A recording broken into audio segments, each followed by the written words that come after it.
A gente vive num tempo em que vencer virou prioridade. Vencer o debate, vencer o outro, vencer a narrativa, mas quanto mais a gente tenta vencer, parece que algo essencial se perde no caminho. Antes de continuar esse vídeo, deixa eu ser claro, este conteúdo não é um discurso político, é apenas uma reflexão humana. Talvez você tenha sentido isso também em algum momento. Toda vez que a gente opina, já pode esperar alguma reação contrária. Um embate, uma disputa, uma fala contra, alguma coisa assim contundente. Talvez então o problema não seja a falta de posicionamento. E quem sabe talvez seja o excesso de confronto. Será? Porque será que toda causa precisa de um inimigo? E será que toda transformação deve nascer da truculência, da força? Eu sou Mauro Sarmento e hoje vamos falar do ato simbólico para alcançar a paz.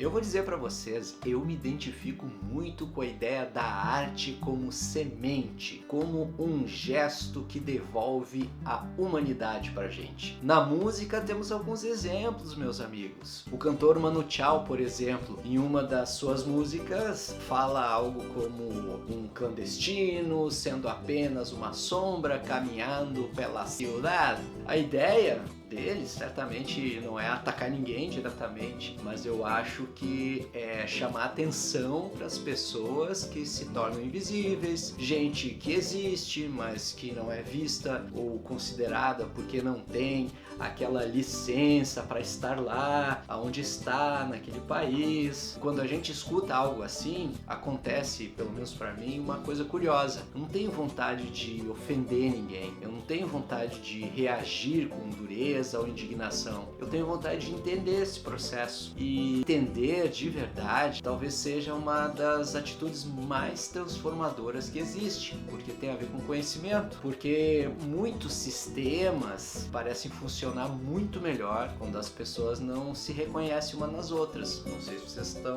ligados nisso. Quando as pessoas estão distraídas, quando as pessoas estão desconectadas, quando as pessoas não têm presença, tudo fica mais tranquilinho. E é aí que chega a ideia conceitual do imaginar. Em Imagine, do John Lennon, a canção super conhecida, ele convida as pessoas a imaginar um mundo sem limites rígidos, sem motivos para interromper a vida, sem razões para sacrificar o outro. Eu lembro muito na época que teve muitas pessoas olhando esse tipo de proposta como ingenuidade, como se imaginar fosse fugir da realidade. Eu, particularmente, acho que não é isso. Eu sou um criativo. Mas talvez imaginar seja, sim, exatamente o contrário de fugir. Seja mergulhar numa nova realidade. Talvez imaginar seja abrir aquele espaço para outras possibilidades de realidade. E isso é profundamente simbólico, na minha opinião. Porque um ato simbólico não se impõe. O ato simbólico, na real, ele convida a gente a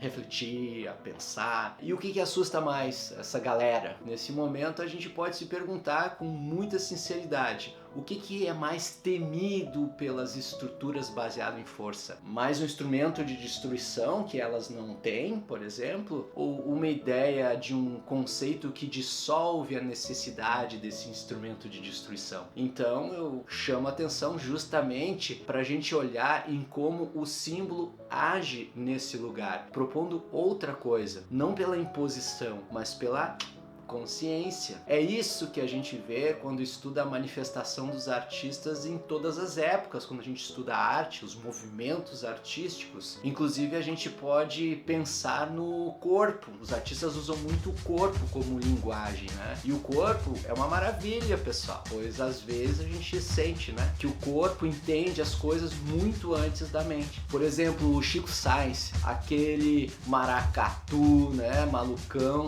ele dizia algo como como um passo à frente e você não está mais no mesmo lugar. O que ele estava querendo dizer? Não é só poesia, é uma orientação, é um toque pra gente estar em movimento, pra gente estar caminhando consciente, né? Então, quando um corpo caminha em silêncio, ele está dizendo: eu não estou aqui para disputar alguma coisa, eu vim para lembrar algo que é muito importante. Olha que maravilha aqueles monges tailandeses lá do Walk for Peace nos Estados Unidos. O que eles estão fazendo? Um super ato simbólico que tira a discussão do campo da razão inflamada, da indignação, e leva para o campo da presença. Eles simplesmente estão indo, caminhando, indo, e olha só, tem milhares de pessoas aderindo, idosos, crianças, pessoas com problemas de saúde, tomando bênçãos. Uma maravilha. Então, quando que a palavra precisa existir? Claro que há momentos que o silêncio só, a presença somente não basta. Por exemplo,